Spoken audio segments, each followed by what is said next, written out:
Hey James, Liverpool signed off with a win for the end of the season, and a good game for Jamie Carragher as well. He nearly scored. Yeah, it was just about the perfect send-off. I think it was a hugely emotional afternoon at Anfield, packed full of sentiment. The word legend is bandied around a bit too often these days, but in Jamie Carragher's case, he certainly lives up to that billing. He's been an extraordinary servant for Liverpool Football Club over the past 16 years, and he got the tributes he's fully merited. Yet again, he was absolutely faultless, rock solid defensively, and I'm sure he was delighted to sign off with a win and a clean sheet.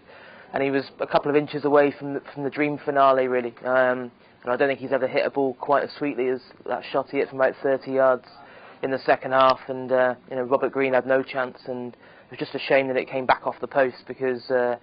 I know he scored in his first ever appearance at Anfield as a 10-year-old for Bootle Boys, and if he'd been able to wrap up his career with one in front of the Kop, that would have been the fairy tale. But no regrets for Jamie Carragher. He was, he always wanted to go out on a high. He wanted to go out with, the plaudits and ringing in his ears, and the fans wanting more rather than slipping away as a fringe player. And he's achieved that. He's 11 major honours, 737 appearances. I mean, no one will ever get close to that again.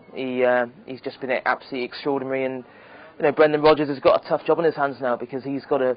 He's the Liverpool manager now that must move on without Carragher, and there's a big gaping void there that the manager's going to have to fill this summer.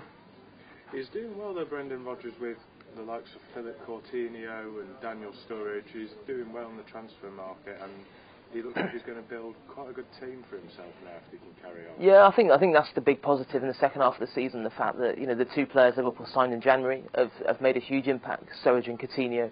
And yet again yesterday, Coutinho just showed how special he is. He's only 20 years of age, but his vision, his range of passing, and he showed yesterday his finishing as well.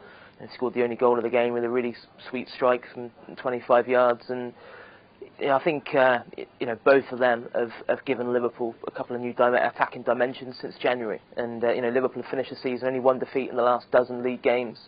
Seventh is no cause for celebration. That will never be good enough for Liverpool, but there are real positive signs, and I think they go into the summer with optimism. A year ago, the season fans almost couldn't wait for it to end league-wise because it was it just drifted and they weren't really going anywhere. But I think this time around, they've gathered momentum in the second half of the season, and it certainly bodes well for next year.